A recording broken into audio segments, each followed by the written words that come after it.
Hello everyone, welcome to Magnabrains IIT J and NEET channel.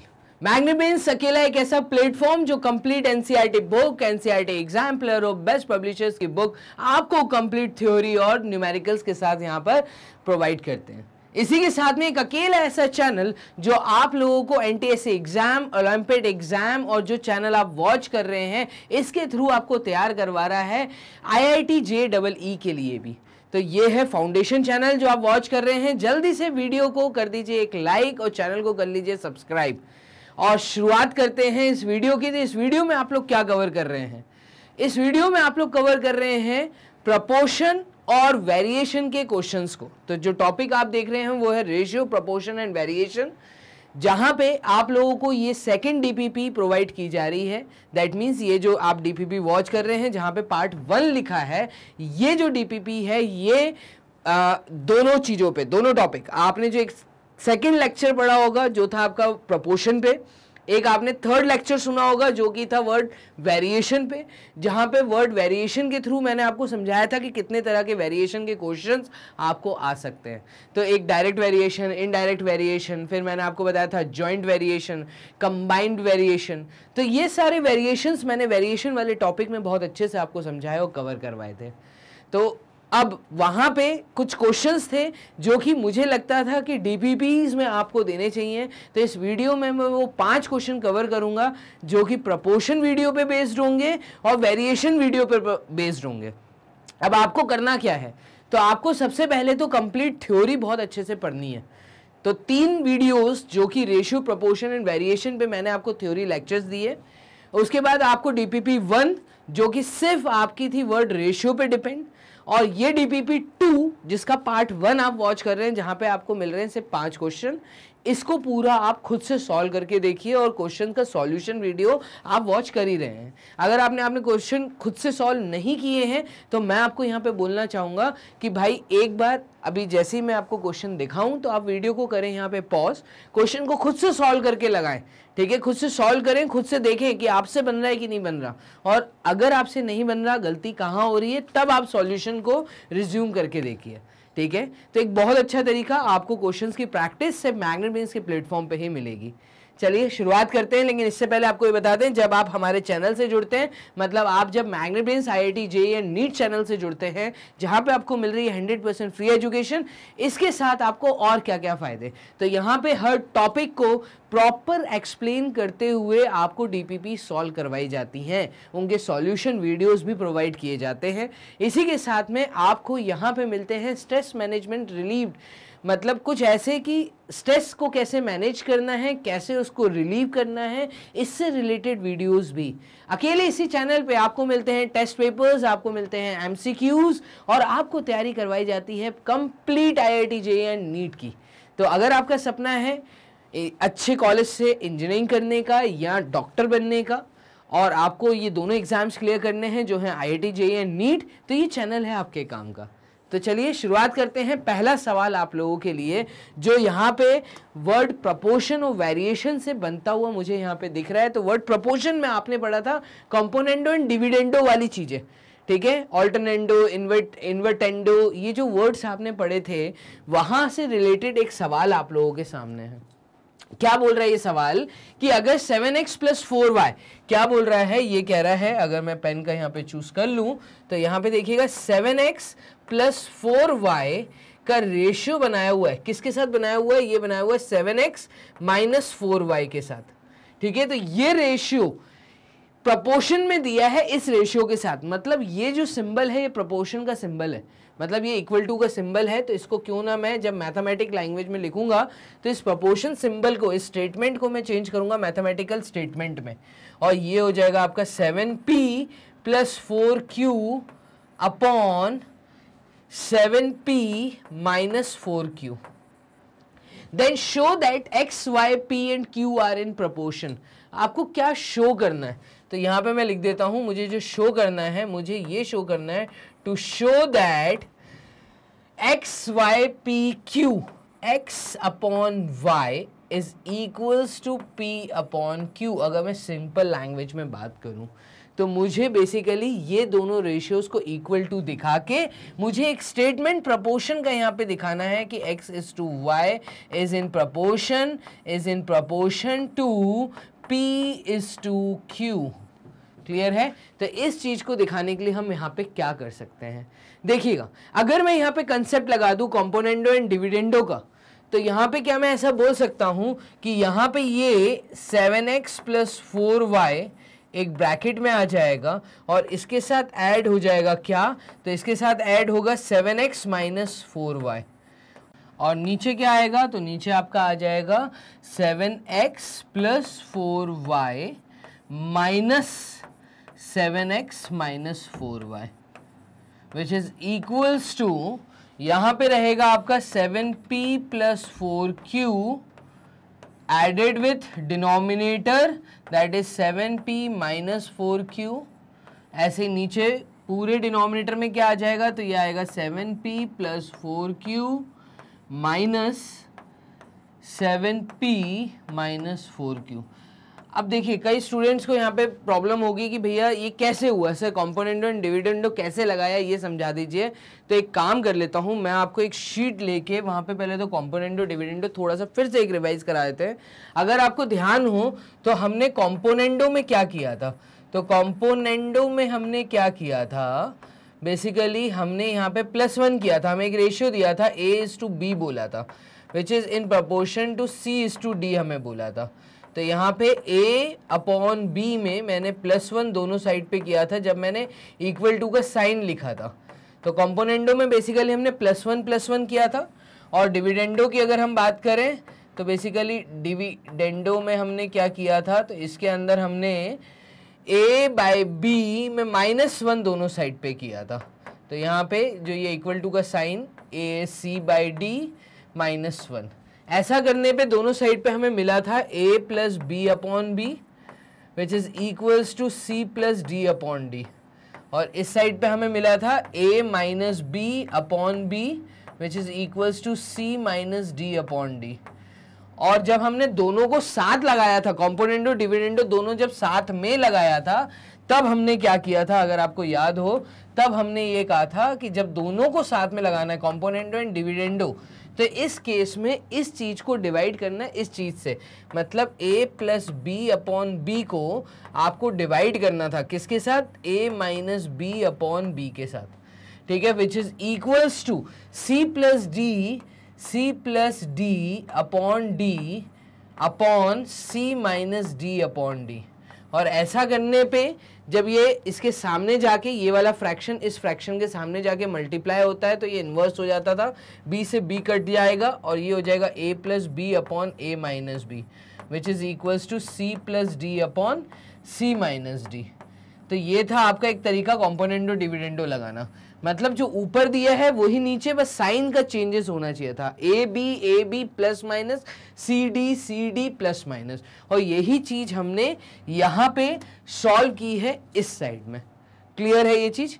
अब इसको जब आप सॉल्व करेंगे तो आप ओपन करिए, ब्रैकेट ओपन करने पे देखेंगे आप 7x प्लस 4y, मैं ओपन करके दिखाता हूँ, देखिए 7x plus 4y plus 7x minus 4y upon ये आ जाएगा आपका 7x plus 4y minus 7x plus 4y which is equals to, ये हो जाएगा आपका 7p plus 4q plus 7p minus 4q upon में यहाँ आ जाएगा 7p plus 4q minus 7p plus 4q। Clear है? तो बस इसको जब हम सॉल्व करेंगे, देखिए plus 4y minus 4y cut जाएगा, 7x माइनस 7x कट जाएगा, यहाँ पे भी आप देखेंगे plus 4q minus 4q cut जाएगा, और आपका 7p माइनस 7p कट जाएगा। तो इसको सॉल्व करने के बाद यहाँ पे आपको क्या मिलेगा, आप देखेंगे इसको सॉल्व करने के बाद हमें दिखेगा 7 plus 7 is 14x bye 8y, तो 7 plus 7 is 14x upon 14x upon 4 plus 4 is 8y which is equals to, यहाँ पे देखिए 7 plus 7 is 14p upon 4 plus 4 is 8q। तो ये चीज हमें यहाँ पे मिल गई।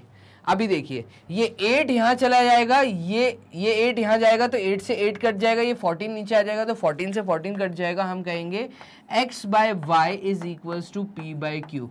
और यही चीज़ तो हमें दिखानी थी, अगर आप देखें तो x by Y is equals to P by Q, यही चीज़ हमें शो करनी थी, तो वो हमने शो कर दी है। फाइनली ये आ गया आपने जो शो करना था।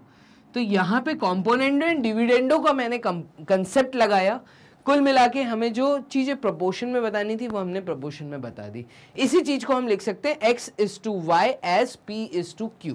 तो ये प्रोपोर्शन में बताने का तरीका है, सिंपल। क्वेश्चन नंबर 1 हमने कर लिया है, ठीक है। कॉम्पोनेंडो डिविडेंडो को कंसेप्ट दोबारा से आपको मैंने याद करा दिया यहाँ पर, और इसकी थ्योरी लेक्चर को वॉच करना ना भूलिएगा। क्वेश्चन नंबर 2 देखेंगे अगर आप, तो यहाँ पे देखो क्वेश्चन पढ़ो, आपको इक्वल टू साइन लगा के दो एक्सप्रेशंस दी हुई हैं, है ना, आपस में इक्वलिटी का साइन है। Then show that k, 2m, 4l and 7n are in proportion. आप ये बताइए कि k, 2m, 4l and 7n are in proportion, ये प्रोपोर्शन में। तो देखो इसके लिए अब हमें चीज़ों को करना पड़ेगा सॉल्व। सबसे पहले जो दिया है उसको लिख लेते हैं।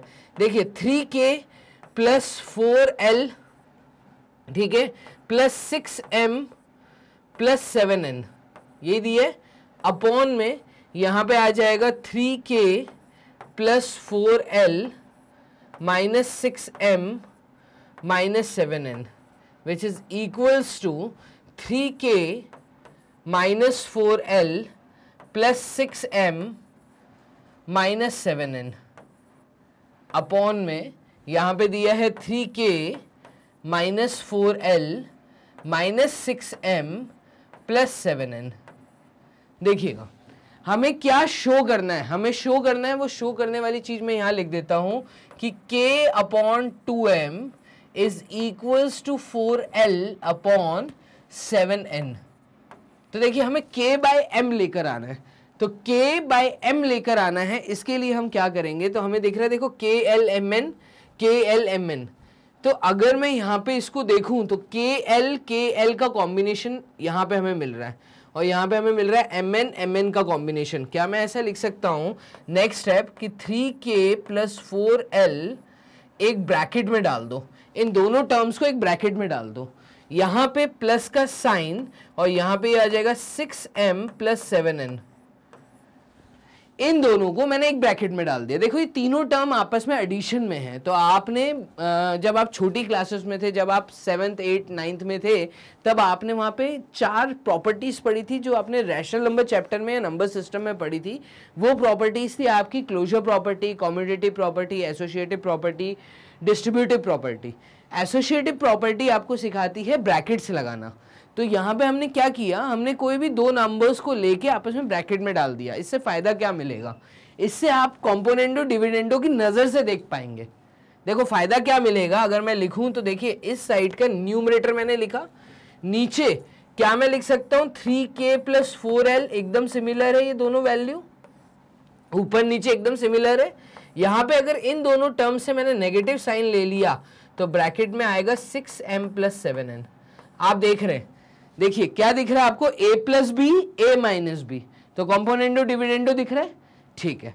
इज इक्वल्स टू, ये इक्वल टू हम कर देंगे किसके, तो यहाँ पे अगर मैं देखूं, देखिए ऊपर मुझे 3k माइनस 4l एक ब्रैकेट में दिख रहा है, अपॉन यहाँ पे मुझे 3k minus 4l again bracket में दिख रहा है, ठीक है। तो ये दोनों ब्रैकेट में दिख रहे हैं। यहाँ पे ये आ जाएगा प्लस 6m माइनस 7n आ जाएगा, और यही वैल्यू हमें नीचे चाहिए, तो 6m माइनस 7n। इन दोनों से नीचे मैं नेगेटिव साइन कॉमन ले सकता हूँ बाहर। तो आप देखिए आपको कॉम्पोनेंडो डिविडेंडो लगाने में कितनी आसानी हो जाएगी। इस चीज़ को अगर मैं उल्टा चल के लिखता हूँ तो ये आ जाएगा 3k प्लस 4l अपॉन में b की जो वैल्यू है वो होगी 6m प्लस 7n की, विच इज इक्वल्स टू, यहाँ पे ये हो जाएगा 3k माइनस 4l अपॉन, यहाँ पे नीचे आएगा 6m माइनस 7n। क्लियर है। तो इस तरीके से हमने चीज़ों को कर दिया है सॉल्व। अब देखो KL और K के नीचे दिया है M, तो K के नीचे दिया है M, तो k के नीचे दिया है अगर m, तो इसके लिए हम क्या कर सकते हैं, अब इसको देखिएगा यहाँ तक तो हमें चीज़ें समझ आ गई हैं, ठीक है। अब ये वाली रेशियो में बनाना है, तो इसके लिए हम क्या करें, हम क्यों ना एक काम करें कि हम क्रॉस मल्टीप्लिकेशन कर दें।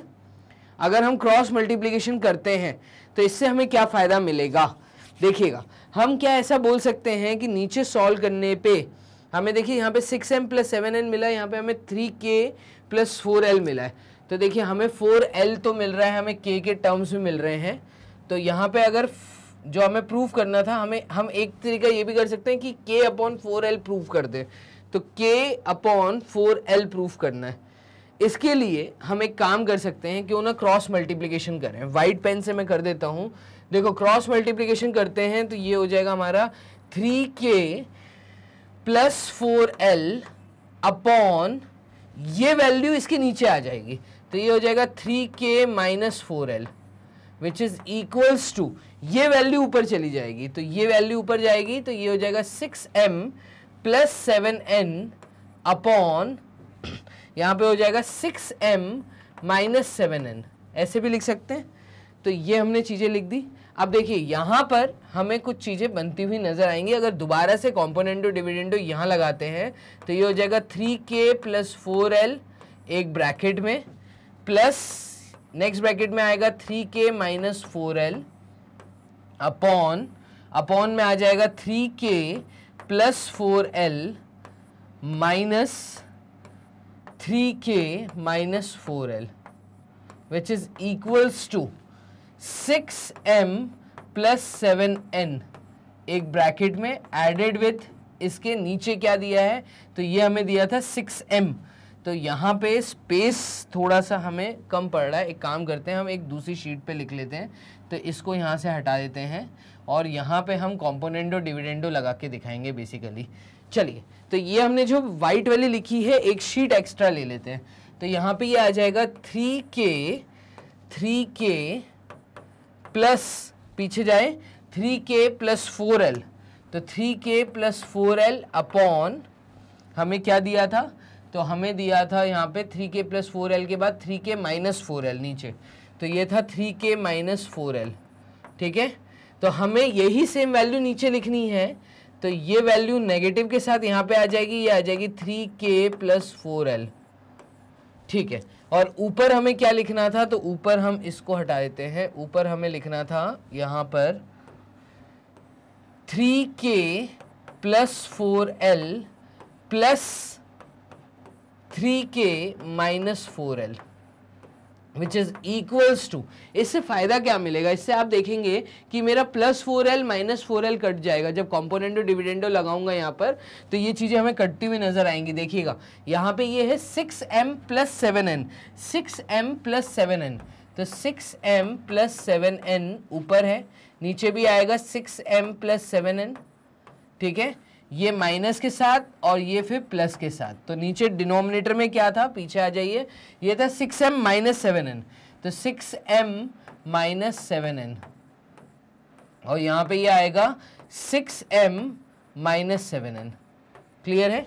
इसको सॉल्व करेंगे तो क्या होगा, इसको सॉल्व करने पे ये वैल्यू हमारी आ जाएगी 3k + 4l + 3k - 4l upon में ये आ जाएगा 3k + 4l - 3k + 4l which is equals to 6m + 7n + 6m - 7n upon 6m + 7n - 6m + 7n। अब देखिएगा, आ जाइए, कॉमन चीजें काट लेते हैं। देखिए +4l - 4l, फिर 3k - 3k, फिर यहाँ पे आ जाएगा +7n - 7n, यहाँ पे आ जाएगा 6m - 6m। इसको सॉल्व करिए, तो इसको सॉल्व करने पे हमारी वैल्यू क्या आ रही है फाइनली, तो ये आ रही है 3 + 3 इज 6k अपॉन, यहाँ पे 4l + 4l आ रहा है 8l which is equals to 6 + 6 is 12m upon 7 + 7 is 14n। Clear है। इसको ऊपर नीचे का सिंप्लीफाई करते हैं 2 से, तो ये आ जाएगा 3k upon 4l is equals to, इसको भी ऊपर नीचे सॉल्व कर लेते हैं तो ये आ जाएगा 6m/7n। देखिएगा हमें यही तो प्रूफ करना था क्या, हम आ जाते हैं वापस अपनी शीट पे, हमें प्रूफ क्या करना था, हमें प्रूफ करना था k/2m, तो k/2m प्रूफ करना था, तो ये 6m वापस यहाँ पे ले आओ। हम क्या कर सकते हैं, हम यहाँ पे कर सकते हैं 3k अपॉन ये 6m नीचे आ जाएगा, ये आ गया 6m which is equals to 4l ऊपर चला जाएगा तो ये आ जाएगा 4l/7n। इन दोनों को सिंप्लीफाई करेंगे तो ये आ जाएगा k/2m is equals to 4l/7n। अब देखिएगा, अब हो गया फाइनली हमारा प्रूफ, यही हमें करना था। देखिएगा k/2m is equals to 4l/7n, 4l/7n, यही हमें प्रूफ करना था। तो फाइनली इन्होंने बोला था show that k, 2m, 4l and 7n are in proportion, वो हमने प्रोपोर्शन में कर दिया। तो इसके बाद ये पूरा कॉम्पोनेंडो डिविडेंडो लगाया, फिर इसमें अगेन मैंने कॉम्पोनेंडो एंड डिविडेंडो लगाया और चीज़ों को यहाँ पे कर दिया है प्रूफ। तो थोड़ा सा आपको बड़ा लगा होगा क्योंकि मैंने एक एक स्टेप आपको समझाई है। आप बीच में चाहते तो एक आधी स्टेप एकदम हटा सकते थे, कोई इशू नहीं है। तो इस तरीके से आपने यहाँ तक सॉल्व कर लिए हैं 2 क्वेश्चन। मूव करते हैं क्वेश्चन नंबर 3 की तरफ। टोटल 5 क्वेश्चन है इस वीडियो में, छोटी वीडियो है, वीडियो को पूरा लास्ट तक वॉच करिएगा सो दैट फायदा आप ही को मिलेगा। सवाल जो है एक अच्छी क्वालिटी के क्वेश्चंस हैं और ये कॉम्पोनेंडो डिविडेंडो से रिलेटेड एकदम पूछे जा सकते हैं। यहाँ पे देखिएगा if A B C and D are in proportion then show that this, ये कह रहा है अगर A B C D in proportion है और जब भी ऐसे चीज़ें दी रहती हैं तो आपको प्रोपोर्शन के समय मैंने सिखाया था कि a/b is equals to c/d, ये ऐसा बोलना चाह रहा है। अगर चीज़ें ऐसी हैं a b c d are in proportion then show that this is equals to this. तो यहाँ पे अगर मैं दी हुई चीज में कॉम्पोनेंडो डिविडेंडो का रूल लगा दूं यूजिंग कॉम्पोनेंडो एंड डिविडेंडो, अगर ये रूल का मैं यूज करूं तो इस चीज को मैं लिख सकता हूं a+b a-b which is equals to c+d upon c-d। देखिएगा मैंने ऐसा क्यों किया, जो मुझे शो करना है वहां पे आपको दिख रहा है a³, ठीक है, फिर आपको नीचे दिख रहा है b³, सेंटर वाली वैल्यू दिख रही है 3ab² 3a²b, तो यहाँ पे क्यूबिंग दिख रही है मुझे, दोनों साइड पे बेसिकली क्यूबिंग की है, cubing on both sides, cubing on both sides.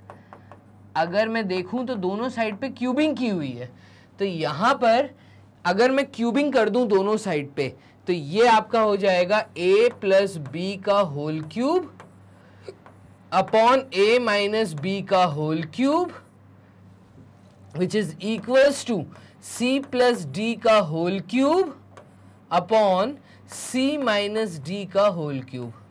बोलिए कोई डाउट यहाँ पर? तो क्यूबिंग करनी है। अब आइडेंटिटी आपको पता है a+b होल क्यूब की आइडेंटिटी क्या होती है, तो ये आइडेंटिटी यहाँ लिख देते हैं, ये होगा a³ plus 3a² b plus 3ab², ठीक है, प्लस b³।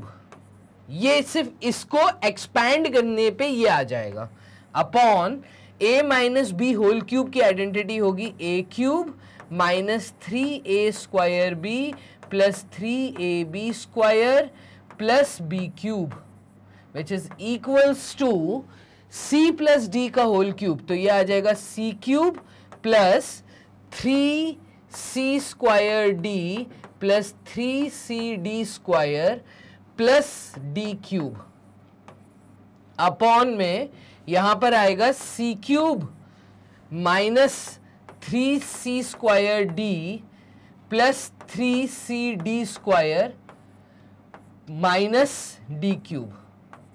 इस तरीके से हमने कर दी क्यूबिंग। तो आइडेंटिटी लगाने के बाद देखिए ये चीज ऐसे खुल जाएगी।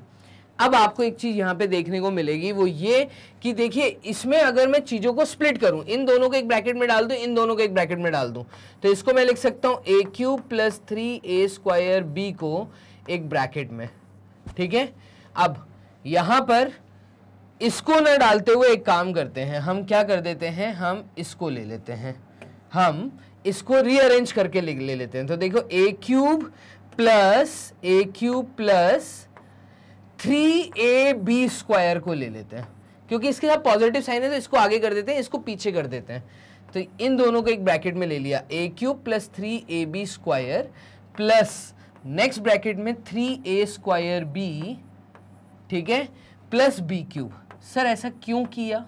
ऐसा क्यों किया आपको डिनोमिनेटर से समझ आएगा मैंने ऐसा क्यों किया। देखिए मैंने यहाँ पे एसोसिएटिव लॉ लगाया, 4 टर्म्स थी, 4 टर्म में से किन्हीं भी 2 का मैंने ब्रैकेट में डाल के सॉल्यूशन कर सकता हूँ, तो एसोसिएटिव लॉ लगा दिया। अब ये लॉ लगाने के बाद नीचे क्या होगा डिनोमिनेटर में, तो डिनोमिनेटर में होगा आपका अगेन ये प्लस 3ab² सामने आ जाएगा। तो देखना a क्यूब प्लस 3ab², ऊपर नीचे वैल्यू एकदम सिमिलर आ गई, माइनस 3a²b, और यहां पे भी ये माइनस b³ होना चाहिए था, तो इसको मैं लिख देता हूं क्या, तो यहां पे होना चाहिए था बेसिकली माइनस b³, ये होना चाहिए था। तो माइनस 3a²b माइनस b³ में से मैंने माइनस का साइन कॉमन ले लिया, ब्रैकेट में आ जाएगा 3a² प्लस b³। देखो अब आपको समझ आ रहा होगा कि कंपोनेंडो डिविडेंडो लगाना कितना आसान हो जाएगा।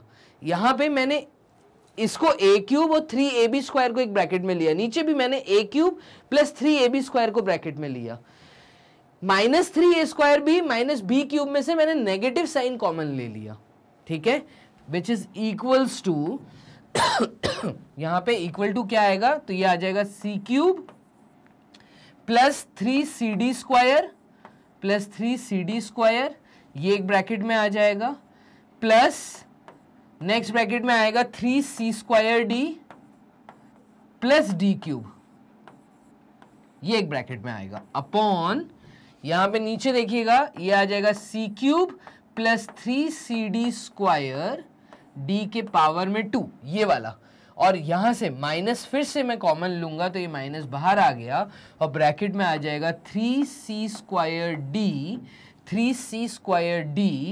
प्लस d³ क्लियर है। तो यहां पर इस तरीके से मैंने कंपोनेंडो डिविडेंडो को उल्टा यूज करूंगा। तो यहां पे इसको सॉल्व करने के बाद आप देखेंगे a plus B, a minus B, a plus B, a minus B जैसा यहां पे मुझे एक बनता हुआ दिख रहा है।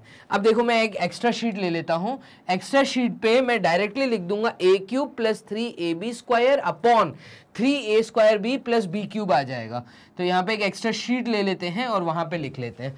तो यहाँ पे मैं ले रहा हूं a³ प्लस 3ab², ये ऊपर आ जाएगा, और नीचे क्या आएगा, तो नीचे का देखिएगा हम क्या करेंगे, नीचे के लिए नीचे ये वाली टर्म नीचे आएगी, तो 3a² plus b³ 3a² plus b³ ये नीचे आ जाएगा, विच इज इक्वल्स टू इस साइड पे क्या आएगा, तो इस साइड के लिए देखिएगा ये आ जाएगा c³ प्लस 3cd², तो ये आ जाएगा तुम्हारा c³ plus 3cd² upon 3c² d minus, ठीक है, माइनस था प्लस प्लस d³, और यही चीज हमें प्रूफ करनी थी।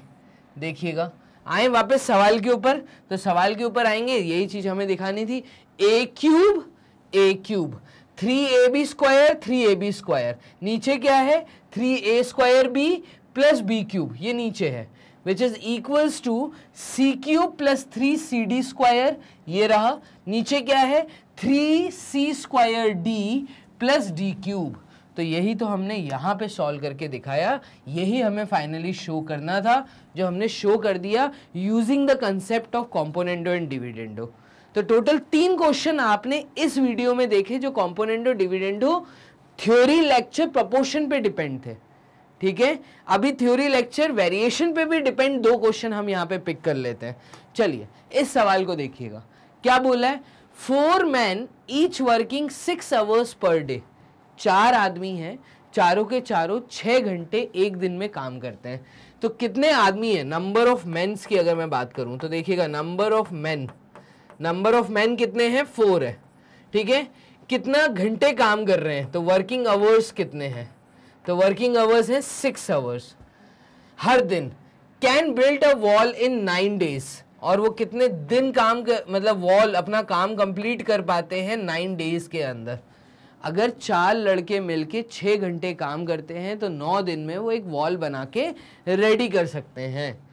तो हाउ लॉन्ग विल 6 men, आप बताइए अगर 6 आदमी मिलके काम करते हैं, 3 घंटे वो काम करते हैं लग के हर दिन, तो take to finish the same work, उनको कितने दिन लगेंगे सेम वॉल खड़ी करने में। तो यहाँ पे हमें क्वेश्चन मार्क दिया है।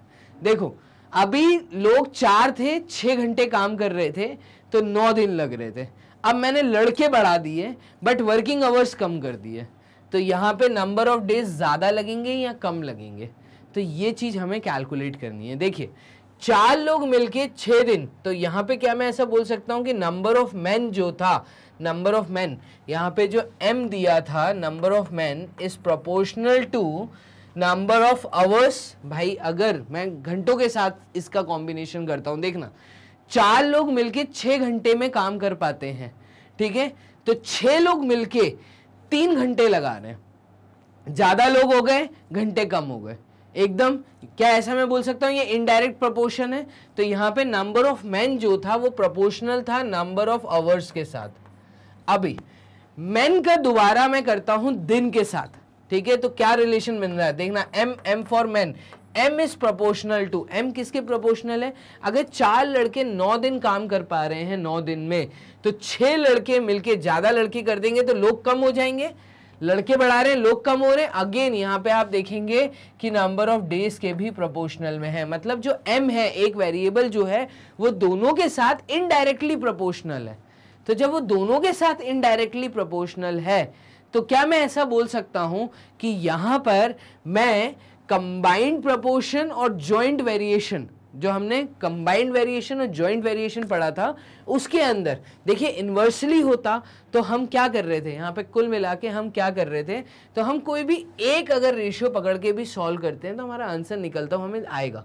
देखिए प्रोपोर्शन का साइन हटाएंगे, इन्वर्सली प्रोपोर्शनल आ रहा है, दोनों के इन्वर्सली प्रोपोर्शनल है वो, तो दोनों के इन्वर्सली प्रोपोर्शनल के लिए हम क्या कर सकते हैं, इसको देखो हम क्या करेंगे, MDH। अब ये MDH क्या है सर? वही है, मतलब कुल मिला के मेंस हैं, डेज हैं और आवर्स हैं, ये आपस में इक्वल होंगे दोनों साइड पे। मतलब मैंने क्या किया, बेसिकली दो चीज़ों को आपस में इक्वलाइज कर दिया, मैंने यहाँ पे जॉइंट वेरिएशन का यूज़ किया है। तो यहाँ पे M1 D1 H1 मैंने इनको बोला है, ये है आपका M1, ये है H1, ये D1 is equals to M2 D2 H2, और इसमें जब वैल्यूज को उठा के यहाँ डालेंगे तो ये आ जाएगा 4 multiplied with 9 multiplied with 6 which is equals to, यहाँ पे ये 6 multiplied with 3 multiplied with number of days D2 की वैल्यू निकालनी है, और ये हो जाएगा 4 इंटू 9 इंटू 6 अपॉन 6 इंटू 3, और देखिए 6 से 6 कटा, 3 से 9 कटा 3 टाइम्स, और ये आपकी फाइनली D2 की वैल्यू आ गई। तो हमारे यहाँ पे D2 की वैल्यू जो है नंबर ऑफ डेज कितने लग जाएंगे, तो ये लगेंगे 3 इंटू 3 इज 9, 4 इंटू 3 इज 12, तो नंबर ऑफ डेज जो लगेंगे वो 12 डेज यहाँ पर हमारा जवाब आया। तो फाइनली अगर हम लोगों की मात्रा बढ़ा देते हैं लेकिन उनका वर्किंग आवर्स अगर कम कर देते हैं तो यहाँ पे जो डेज हैं वो भी बढ़ रहे हैं। तो ये डायरेक्टली प्रोपोर्शनल था, ठीक है, डायरेक्टली सॉरी इन्वर्सली प्रोपोर्शनल था। इन्वर्सली प्रोपोर्शनल में क्योंकि एक कांस्टेंट वैल्यू थी, m फिक्स था, दोनों चीजें m जो था दोनों के लिए कॉन्स्टेंटली मैं कह रहा हूँ इन्वर्सली प्रोपोर्शनल था। इस कारण हमने क्या किया, M1 D1 H1 को M2 D2 H2 के बराबर करके सॉल्व किया, हमारा आंसर आ गया। मूव करते हैं क्वेश्चन नंबर 5 में क्या कह रहा है, the area of a circle varies with the square of its radius. एक हमें सिंपल सा स्टेटमेंट बोल के बताया है, और वो सिंपल सा स्टेटमेंट हमें क्या बोला है, जो सर्कल का एरिया है वो चेंज होता है कब, जब उसके रेडियस के का स्क्वायर कर दिया जाए। तो बेसिकली वो वैरीज करता है जैसे जैसे रेडियस का स्क्वायर हम रेडियस को चेंज करते जाएं। तो the area of the circle having the radius 3 centimetre is C centimetre square. अगर रेडियस ये कह रहा है 3 सेंटीमीटर है तो जो एरिया है, एरिया आपका आ जाएगा C सेंटीमीटर स्क्वायर के बराबर। अब ये कह रहा है find the area of the square. आप बताइए एरिया क्या होगा, एरिया क्या होगा अगर रेडियस 9 सेंटीमीटर होगा। तो अगर रेडियस यहां पर हम 9 सेंटीमीटर लेंगे तो कॉमन सी बात है, बात को समझो, अगर रेडियस हम बढ़ा रहे हैं, 3 सेंटीमीटर था तो सी वैल्यू आई, अगर 9 हो जाएगा तो वैल्यू बढ़ जाएगी। वैल्यू कितनी बढ़ेगी, देखो ये भी बढ़ा तो ये भी बढ़ा, मतलब डायरेक्ट प्रोपोर्शन का क्वेश्चन है। हमें डाटा क्या दिया है, हमें रेडियस दिया है सेंटीमीटर में, ठीक है, और इसी के साथ हमें एरिया दिया है, एरिया हमें दिया है सेंटीमीटर स्क्वायर में, ठीक है, तो सेंटीमीटर स्क्वायर में हमें एरिया दिया है। तो हम देखो रेडियस अगर 3 लेते हैं तो यहाँ पर जो एरिया है वो C है। अगर रेडियस हम 9 लेते हैं तो यहाँ पे कितना होगा, तो यहाँ पे हमने एक चीज समझी कि जब हम एक क्वांटिटी बढ़ा रहे हैं तो दूसरी क्वांटिटी भी बढ़ रही है। आप नोटिस करिए ये डायरेक्ट प्रोपोर्शन का क्वेश्चन है, तो जब एक क्वांटिटी बढ़ा रहा हूं तो दूसरी भी बढ़ रही है। यहाँ पे आप देखेंगे, यहाँ पे 3 था, C हो गया, 9 करूंगा तो बढ़ जाएगा, कितना बढ़ जाएगा, डायरेक्ट प्रोपोर्शन का क्वेश्चन है। तो यहाँ पे हमने डायरेक्ट प्रोपोर्शन में जो लॉ पढ़ा था वो था x1 upon y1 is equals to x2 upon y2। और इस सवाल के अंदर अगर आप देखें तो यहाँ पर मैं इसको x1, इसको x2, इसको y1 और इसको y2 बोल देता हूँ। इन वैल्यूज को उठा के जब यहाँ मैं डालूंगा तो ये हो जाएगा आपका x1 अपॉन y1 मतलब 3 upon c which is equals to x2 upon y2। x2 की वैल्यू है 9, ठीक है, और y2 की वैल्यू क्या है, तो फाइनली y2 तो हमें फाइंड करना है, तो y2 हमें फाइंड करना है। ये y2 यहाँ आ जाएगा, तो ये y2 जब इधर आ जाएगा क्रॉस मल्टीप्लाई होके ये 3 नीचे आ जाएगा, तो ये आ जाएगा 9/3 और ये c ऊपर चला जाएगा 9 के पास। बात समझ आ रही है, ये c 9 के पास क्रॉस मल्टीप्लाई होके पहुंच गया, मुझे y2 की वैल्यू निकालनी थी, तो फाइनली मेरा जो y2 निकल के आएगा वो 3 × 3 9 होता है, तो 3c मेरी वैल्यू आएगी। क्या बोला मैंने बोला अगर यहाँ पर आपका अगर आपका रेडियस 3 होता है और एरिया अगर c सेंटीमीटर स्क्वायर है और अगर आप रेडियस बढ़ा देते हो 9 सेंटीमीटर कर देते हो तो एरिया जो है वो 3c हो जाएगा। ये था इसको सॉल्व करने का तरीका। ये 5 क्वेश्चन थे जो मैंने इस वीडियो में कवर किए। एक छोटी वीडियो थी, पूरी उम्मीद करता हूं आपने लास्ट तक क्वेश्चन को वॉच किए होंगे। इसी के साथ आप इसका पार्ट 2 भी वॉच करिए। तो पार्ट 2 में भी मैंने आपको एक पार्ट 2 शीट दी थी जहां पे भी फिर से वही 5 क्वेश्चन थे जो आपको पूरे के पूरे सॉल्व करने ज़रूरी है। तो यहाँ पे आप उनको वॉच करिए, उनको देखिए और फाइनली वो भी क्वेश्चंस आपको बहुत फ़ायदा देंगे। उसके बाद प्रैक्टिस शीट के क्वेश्चंस लगाना मत भूलिएगा। अब ये सारे क्वेश्चन सर कैसे हम इजीली सॉल्यूशंस वॉच कर सकते हैं विदाउट एनी एडवर्टाइजमेंट, तो आपको गूगल राजा के पास आके टाइप करना है magnetbrains.com। आप magnetbrains.com टाइप करते ही इस तरह के इंटरफेस पे आएंगे। यहाँ पे आप देखेंगे एक्सप्लोर टॉप कोर्सेज का जो ये हेड लिखा है, एक्सप्लोर टॉप कोर्सेज के हेड के नीचे यहाँ पे आपको मिल रहा है NTSC ओलंपियाड IIT JEE के ऑप्शंस। आपको वॉच करनी है IIT JEE की वीडियोस विदाउट एनी एडवर्टाइजमेंट और प्रॉपर अरेंज मैनर में। तो आप यहाँ पे IIT JEE पे क्लिक करिए। यहाँ आपके घर में कोई भी ऐसा स्टूडेंट जो तैयारी कर रहा है NTSC या ओलंपियाड्स की, या आपके घर में कोई आपके बड़े भाई बहन आपके रिलेशन में जो एग्ज़ाम दे रहे हैं लॉ से रिलेटेड या CUET का एग्ज़ाम, तो आप उनको भी यहाँ पे बता सकते हैं। कंप्लीट कोर्स पैकेज अवेलेबल है, चाहे बैंकिंग की तैयारी कर रहे हो, चाहे वो UPSC की तैयारी कर रहे हो, कंप्लीट कोर्स यहाँ पे हमारे पास अवेलेबल है। सारी टीचर्स आपके साथ, सारे धुरंधर मैग्नेट ब्रेन्स के आपके साथ मेहनत कर रहे हैं। तो बस आपको आना है इस तरीके से यहाँ पर वेबसाइट पे। आपको मेरे थ्रू अगर मैथ्स पढ़नी है, फाउंडेशन मैथ्स, तो आप मेरी फोटो के नीचे वॉच नाउ क्लिक करिए, या जिन भी टीचर्स के थ्रू पढ़ना है उन टीचर्स की फोटो के नीचे आप वॉच नाउ क्लिक करके आराम से उनकी वीडियोस, उनके द्वारा पढ़ाए हुए टॉपिक्स को वॉच कर सकते हैं। अगर आप हैं 6th 7th 8th 9th 10th में, तो यहाँ पे फाउंडेशन कोर्स मैथ्स मेरे द्वारा दी जा रही है। और अगर आपके कोई बड़े घर में भाई बहन हैं जो 11th 12th में हैं या ड्रॉपर लिया है, जो ड्रॉपर हैं, अगर वो तैयारी कर रहे हैं IIT JEE की, तो डेफिनेटली आप उनको भी सारे टीचर्स के बारे में बता सकते हैं। ठीक है, तो सारे टीचर्स आपको यहाँ ऊपर मिल जाएंगे अपने सारे सब्जेक्ट के साथ, चाहे फिजिक्स का सब्जेक्ट हो, चाहे केमिस्ट्री का सब्जेक्ट हो, चाहे मैथ्स का सब्जेक्ट हो। तो यहाँ पे आप जैसे ही वॉच नाउ पे क्लिक करते हैं, वॉच नाउ पे क्लिक करते ही आप उन टीचर्स द्वारा पढ़ाए हुए प्रॉपर अरेंज मैनर में सारे topics without any advertisement watch कर सकते हैं। यहाँ पे जैसे ही आप टॉपिक पे क्लिक करते हैं तो आपको कंप्लीट थ्योरी, उन थ्योरी से related DPPs, practice questions, number of MCQs, आपको सब यहाँ पे अपडेटेड मिलेगा। क्लियर? आप घर बैठे बैठे इस तरीके से वीडियो को वॉच करिए 100% फ्री एजुकेशन से मैग्नाब्रेन्स IIT JEE नीट चैनल पे, और किसी भी तरह का कोई चार्जेस आपको कहीं पे नहीं करना। आपको करने से 3 छोटे काम। एक काम ये कि वीडियो को फटाक से आपको लाइक करना है, इसी के साथ में आपको वीडियो को शेयर करना है और चैनल को सब्सक्राइब करना नहीं भूलना। द रीज़न इज बीइंग जैसी नई वीडियोस आती हैं वो पहले आप तक पहुंचे, तो आपको वीडियोस को लाइक और सब्सक्राइब जरूर करना है। क्लियर है? चलिए मिलते हैं नेक्स्ट DPP इसके नेक्स्ट सेकेंड पार्ट में। तब तक के लिए अपना ध्यान रखिए। Bye and take care.